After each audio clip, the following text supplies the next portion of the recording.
जो मांगे ठाकुरे अपने ते सोई सोई देवे।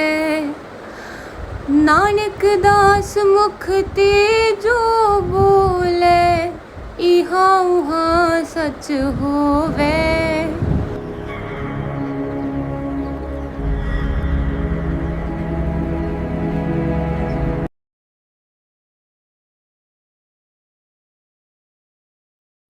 वाहिगुरु जी का खालसा, श्री वाहिगुरु जी की फतेह। आपने थंबनेल में, टाइटल में, इंट्रो में तो देख ही लिया होगा कि आज हम नए विषय के बारे में जानने वाले हैं और ये जो विषय रहने वाला है वो है स्पिरिचुअल।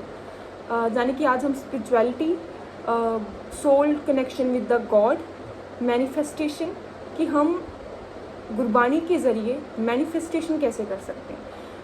पहली बात तो ये कि आपने बहुत सारे पॉडकास्ट देखे हुए हैं, बहुत, जहाँ पर लॉ ऑफ अट्रैक्शन, मैनिफेस्टेशन की बात होती है। आपने बुक्स पढ़ रखी हैं, जैसे द सीक्रेट हो गई, और भी ऐसी कुछ बुक्स जो लॉ ऑफ अट्रैक्शन, यूनिवर्सल के बारे में बात करते हैं। लेकिन अगर मैं बात करूँ हमारे रिलीजन के बारे में, अगर बात करूँ ये जो बातें हैं, जो मैनिफेस्टेशन, लॉ ऑफ अट्रैक्शन है, ये ऑलरेडी गुरु ग्रंथ साहिब में, सिख रिलीजन में गुरु ग्रंथ साहिब में लिख दिया गया है। ये चीज़ें पहले ही लिख दी गई हैं। मैनिफेस्टेशन, लॉ ऑफ अट्रैक्शन जब आप पढ़ना शुरू करते हो, इनफैक्ट बहुत सारे तो जान भी गए हैं, बहुत सारों का भी जानना बाकी है, तो बहुत सारे भी जान रहे हैं, जैसे आप और मैं, हम अभी जान रहे हैं। तो मैंने सोचा क्यों ना इसको आपके साथ बांट कर जाना जाए, इसको आपके साथ शेयर करके जाना जाए। तो आज का जो विषय मेरा रहने वाला है वो ये रहने वाला है, जपजी साहिब गुरबानी के अर्थ करना, और ये जानना कि क्या जपजी साहिब बानी भी मैनिफेस्टेशन, लॉ ऑफ अट्रैक्शन के बारे में हमें जागरूक करता है, और ये बानी हमें कैसे स्पिरिचुअली कनेक्ट करती है गॉड के साथ। तो चलिए, हमें आई थिंक वक्त ज़्यादा ज़ाया नहीं करना चाहिए। तो पहले बात करते हैं मूल मंत्र की। मूल मंत्र के अर्थ बताने से पहले आपने हमेशा ये चीज़ जानी होगी, जब आप कोई भी गुरबानी का पाठ करते हैं, कोई भी गुरबानी पाठ पढ़ने जाते हैं, इनफैक्ट अगर आप कीर्तन भी कर रहे होते हैं, तो आपने एक चीज़ पर आप पर ध्यान गया होगा, नोटिस की होगी आपने, कि हमेशा वो जो उसकी शुरुआत होती है वो होती है मूल मंत्र से, या फिर एक ओंकार सतगुरु प्रसाद से।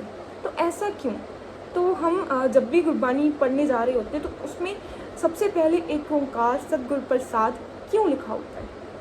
तो पहली बात तो ये कि सबसे पहले ये लिखे रहने का तात्पर्य गुरु जी का मकसद ये था लिखने का, कि हमारा पहले ये एकाग्रता लेकर आनी हमारे अंदर, कि हम गुरबानी पढ़ने जा रहे हैं, उससे पहले हमारे अंदर ये दृढ़ विश्वास होना चाहिए, ये बात हमारे अंदर, हमारे मन के भीतर ऐसे होनी चाहिए कि वाहिगुरु यानी कि भगवान एक है, अकाल पुरख एक है, उस जेहा और कोई नहीं है, हम उसकी आराधना करने जा रहे हैं। यदि हम उस वाहिगुरु से, उस ईश्वर से, उस खुदा से, उस अल्लाह से, उस प्रभु से कुछ मांगने जा रहे हैं, तो पहले ये मन में ये एकाग्रता होनी चाहिए कि वो एक ही है। चाहे कि हम अपना कुछ भी, हम अपनी रक्षा मांग रहे हैं, हम निस्वार्थ होकर उनका अपनी सोल टू सोल कनेक्ट करना चाहते हैं, उनको पाना चाहते हैं, वाहिगुरु को, अकाल पुरख को देखना चाहते हैं, उनके दर्शन करना चाहते हैं, कुछ भी व्हाटसोएवर, कोई भी मकसद है हमारा, लेकिन उससे पहले हमारा ये होना चाहिए, हमारे अंदर ये विश्वास होना चाहिए कि भगवान एक है, वाहिगुरु एक है, अकाल पुरख एक है, सब एक ही हैं, मानने के ज़रिए अलग अलग हैं। चलिए, तो अब हम जानते हैं सबसे पहले जपजी साहिब के अर्थ, और जपजी साहिब में सबसे पहला आता है मूल मंत्र।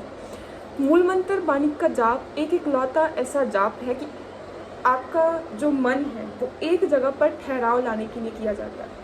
आपने कभी भी देखा होगा, कभी कभी हम सतनाम वाहिगुरु का जाप करते हैं, तो ऐसा रहता है कि जब कोई नई अपना मन जो है, जैसे अगर मैं अपनी बात करूं, जब मैंने अपना मन को शांत करने की कोशिश की थी, अपना जो दिमाग है वो एक जगह लाने की कोशिश की, तो मुझे किसी ने बताया था सतनाम वाहिगुरु का जो जाप है वो बहुत ही सरल है, उस सरल तरीके से, एक सरल तरीका है जिससे तुम अपना जो मन है वो एक जगह पर टिका सकते हो।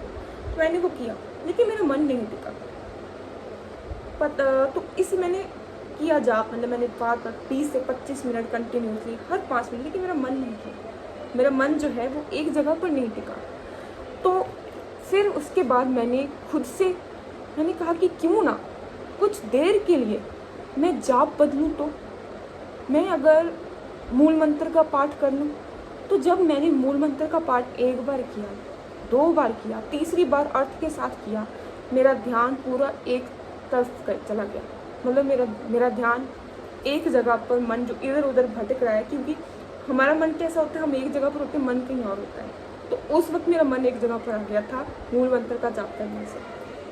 तो इसलिए अगर आप भी मुश्किलें फेस करते हैं, प्रॉब्लम फेस करते हैं, अपना ध्यान भटक ना जाए, अपना जो ध्यान है वो एक जगह पर लाने के लिए, तो मेरे अकॉर्डिंग जो मैंने अब एक्सपीरियंस किया है, तो आई थिंक तो उसके अकॉर्डिंग आप वाहिगुरु गुरु ग्रंथ साहिब में जो मूल मंत्र का पाठ, बानी का पाठ दर्ज है, पहले उससे कीजिए, फिर धीरे धीरे आप सतनाम वाहिगुरु अपने डेली रूटीन में कर सकते हो, जिससे आपका जो मन है वो एक जगह पर आ सकता है।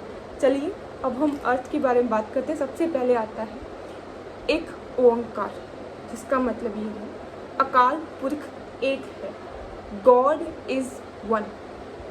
सतनाम, उसका नाम सच्चा है एंड सदा के लिए अटल है, यानी कि उसका नाम कभी भी मिटने वाला नहीं है, सदैव रहने वाला है।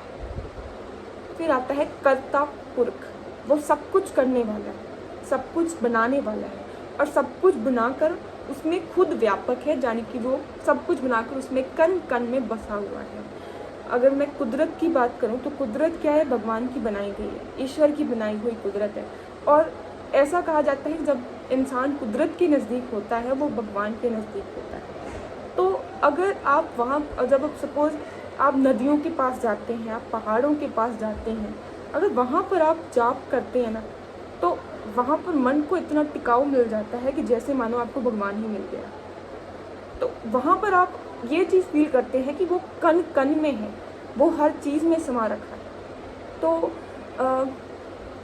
इस वजह से कर्ता पुरख का अर्थ ये है कि वो सब कुछ करने वाला है और सब कुछ करने उसमें सर्वव्यापक है। निर्भव, निर्भव अगर हिंदी में निर्भव बोलोगे शायद आप, तो उसका मतलब होता है उसको किसी का डर नहीं। फिर आता है निर्वैर, उसका किसी के साथ वैर, विरोध या फिर दुश्मनी नहीं है, ना ही वो किसी से डरते हैं, ना ही वो किसी के दुश्मन हैं, ना किसी को अपना दुश्मन मानते हैं। अकाल मूर्त, उनकी शक्ल काल रहता है, यानी कि समय रहता है, समय का किसी भी मौसम का, किसी भी चीज़ पर उन पर कोई प्रभाव नहीं पड़ता। अजूनी, जैसे सिख धर्म में ये 84 लाख जूने होते हैं, तो वो उन जूनों में नहीं आता। सैभंग, उनका जो प्रकाश है, जैसे हमारा जन्म हुआ है माता पिता के थ्रू, उनका जन्म खुद से है, उनका प्रकाश खुद से है। और ये जो ईश्वर मिलते हैं, ऐसे अकाल पुरख मिलते हैं, वो गुरु की कृपा से मिलते हैं, जिनका मतलब है गुरु प्रसाद। एक ओंकार, सतनाम, कर्ता पुरख, निर्भव, निर्वैर, अकाल मूर्त, अजूनी सैभंग, गुरु प्रसाद। मूल मंत्र का जो जाप है वो एक ओंकार से लेकर गुरु प्रसाद तक है। जब आप आगे जप करते हो तो वहाँ से जपजी साहब की बानी शुरू होती है। तो मैंने ये चीज़ बचपन में सीखी थी। मुझे पहले लगता था कि जो एक ओंकार का जो मूल मंत्र का पाठ है वो जब के बाद जो आज सच, जुगात सच, है पी सच, नानक होसी के सच, वहाँ तक भी है। तो मुझे टोका गया था, मुझे बताया था कि नहीं, जो मूल मंत्र का पाठ है वो गुरु प्रसाद तक ही है, आगे जप जाने की आगे जपजी साहब की बानी शुरू होती है। तो ये था भाग पहला, जहाँ पर हमने मूल मंत्र की गुरबाणी के जो जाप के अर्थ देखे, हमने पढ़े, हमने जाने, हमने इनकी इम्पोर्टेंस समझी। और मैं आपको दावे के साथ ये कहना चाहूँगी, अगर आप अपना मन एक जगह टिकाओगे तो इसको अर्थ के साथ पढ़ना। आप इसको अर्थ के साथ पढ़ोगे, आपका मन उतना ही आपके अंदर, आपके वापस इस जहाँ पर आप प्रेजेंट हो वहाँ पर आएगा। क्योंकि आज तक जितने में भी अपना ईश्वर से जिनका मिलाप हुआ है, जिनका अकाल पुरख से कुछ भी कहे है, तो वो एक ही, जिनका भी मिलाप हुआ उनका सबसे पहली बात ये, उनका मन एक जगह पर टिका हुआ। वैसे ही जिन्होंने भी अपनी लाइफ में कुछ अचीव किया, आज तक जितने भी लोग बहुत ज़्यादा सक्सेस हुए, उनका मन एक जगह पर टिका हुआ।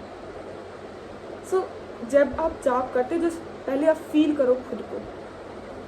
You must feel yourself from head to toe. Take a heavy breath, then जाप कीजिए। सो चलिए, धन्यवाद, धन्यवाद। एंड अगली वीडियो च ਆਪਾਂ ਨੈਕਸਟ ਪਾਰਟ 'ਚ ਫਰਦਰ ਅਰਥ ਕਰਾਂਗੇ। ਅੱਜ ਦੇ ਲਈ ਇੰਨਾ ਹੀ, ਇਜਾਜ਼ਤ ਦਿਓ। ਵਾਹਿਗੁਰੂ ਜੀ ਕਾ ਖਾਲਸਾ, ਵਾਹਿਗੁਰੂ।